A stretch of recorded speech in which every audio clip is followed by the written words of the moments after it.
6월 23일 금요일 아침이 밝았습니다. 그리스도 안에서 함께 가족된 여러분의 삶 가운데 하나님의 사랑이 늘 충만하길 기도합니다.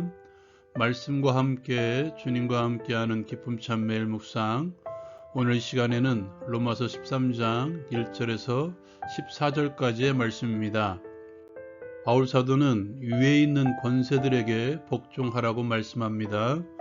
그 이유는 권세는 하나님께서 주신 것이기 때문입니다. 그렇다면 하나님께서 주신 권세를 거스르는 것은 결국 하나님을 거스르는 것이 되기 때문입니다. 하나님의 관점에서 보면 권세자들을 두려워하는 것은 선한 일을 행하는 자가 아니라 악한 일을 행하는 자가 됩니다. 그러므로 악을 행하거든 두려워하라고 말씀합니다.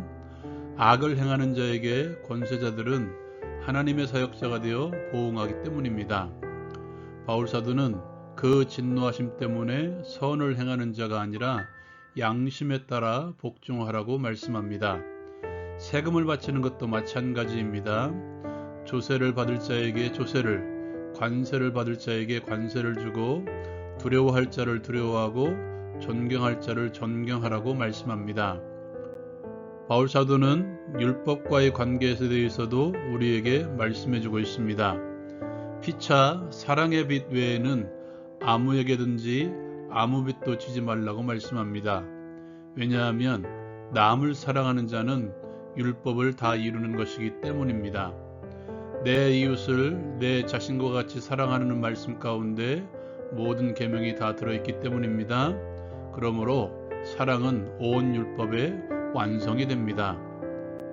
이제 바울 사도는 종말을 대처하는 그리스도인들의 모습에 대해서도 말씀합니다. 우리가 기억해야 될 것은 종말은 점점 가까워지고 있다는 사실입니다.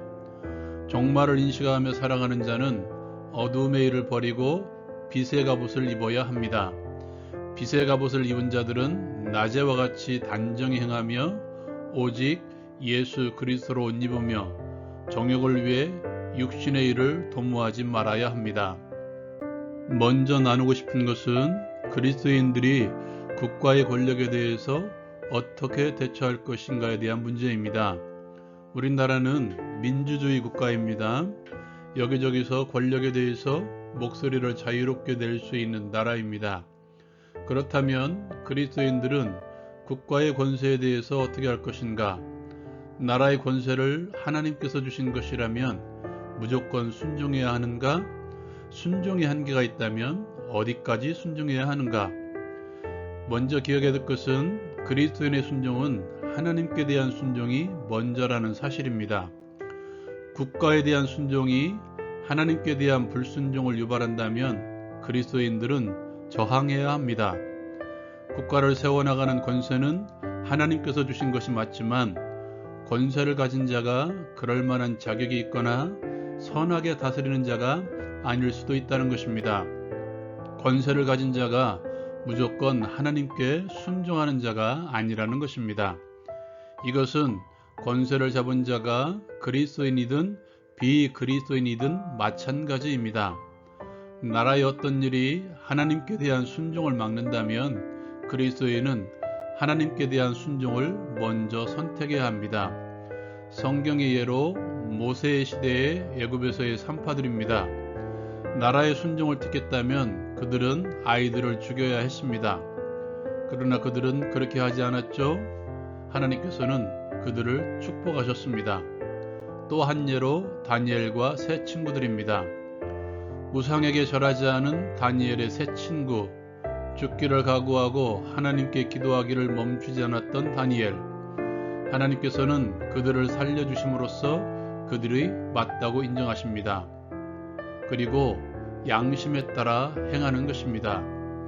진노의 문제뿐만 아니라 하나님께 순종하는 것과 권세에 순종하는 것을 결정하기가 예민할 때가 있을 것입니다. 그때는 스스로에게 질문하여 양심에 따라 행하는 것입니다. 가까운 예로 코로나 시국에 행했던 비대면 예배입니다. 교회를 폐쇄하고 온라인으로 예배하는 문제에 있어서 찬성과 반대하는 입장이 첨예하게 대립되었고 양쪽의 주장이 갈릴 때가 있었습니다. 그때에는 내 스스로 양심에 따라 행하는 것입니다. 그렇다면 개개인이 아닌 권세를 가진 국가와 교회 공동체의 관계는 어떻게 해야 되는가? 국가와 교회의 관계는 뭐가 우위에 있어서 다스리고 다스림을 받는 관계가 아님을 기억하십시오.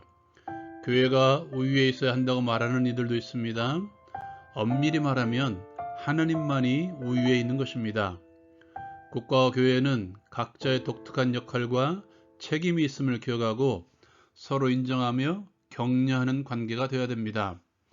교회의 사회적 책임에 대해서 말하는 이들도 있는데요. 한 개인이 시민으로서 책임과 의무를 다하십시오. 그러나 공동체가 함께하는 것은 하나님의 순종을 막을 때이며 하나님의 사랑을 베풀 때입니다.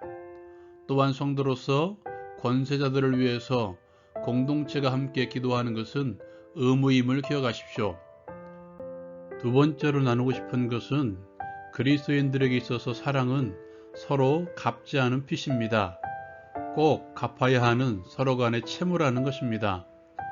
사랑의 빚을 갚을 때에는 나에게 하듯이 행하는 것입니다. 무엇보다 기억해야 될 것은 사랑은 형용사가 아니라 동사임을 기억하십시오. 우리의 행함이 반드시 따르며 사랑에는 수고가 따름을 기억하라는 것입니다. 나의 희생과 수고가 없는 사랑은 동사가 아니라 형용사에 불과합니다. 주변을 돌아봅시다. 갚아야 될 사랑의 빚은 주변에 많이 있습니다. 남에게 먼저 바라기보다 먼저 사랑의 빚을 갚으십시오.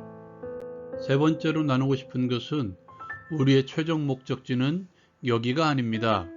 하나님의 나라를 바라보며 살았던 믿음의 선진들은 믿음에 방해되는 모든 것들을 내려놓고 살았습니다. 깨어있는 신앙을 가졌다는 것입니다. 깨어있는 신앙의 특징은 여전히 영적인 싸움이 계속되고 있음을 인식하며 살아갑니다. 오늘 말씀에서도 빛의 갑옷을 입으라고 말씀합니다. 갑옷은 전쟁에서 입는 옷입니다. 빛으로서 전쟁 중에 있음을 기억하고 영적인 싸움에서 날마다 승리하십시오. 그러려면 그리스도인으로서의 품위를 유지하십시오. 단정히 행하라는 것입니다. 그리스도인으로서의 품위를 해치는 방탕, 술 취함, 성적인 문제, 다툼, 시기 등을 버리십시오. 그리스도인이라면 요구하는 사회적인 요구에 대해서 뿐만 아니라 성경의 가르침을 기억하고 행하십시오. 무엇보다 그리스도가 우리의 갑옷이 되어야 합니다. 바울 사도가 말한 하나님의 전신갑주 그리스도로 완전히 우리를 무장시킬 때에 신앙을 방해하는 모든 일들을 멀리할 수 있습니다. 육신의 일을 도모하지 않을 것입니다. 내 신앙을 방해하는 일들을 도모하고 있지는 않습니까? 사회생활이라는 명목으로 신앙을 등한시하는 일들을 행하고 있지는 않습니까?